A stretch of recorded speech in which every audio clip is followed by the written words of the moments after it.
بسم الله الرحمن الرحيم القارعة ما القارعة وما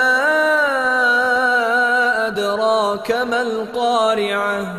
يوم يكون الناس كالفراش المبثوث وتكون الجبال كالعهن المنفوش فأما من ثقلت موازينه فهو في عيشة راضية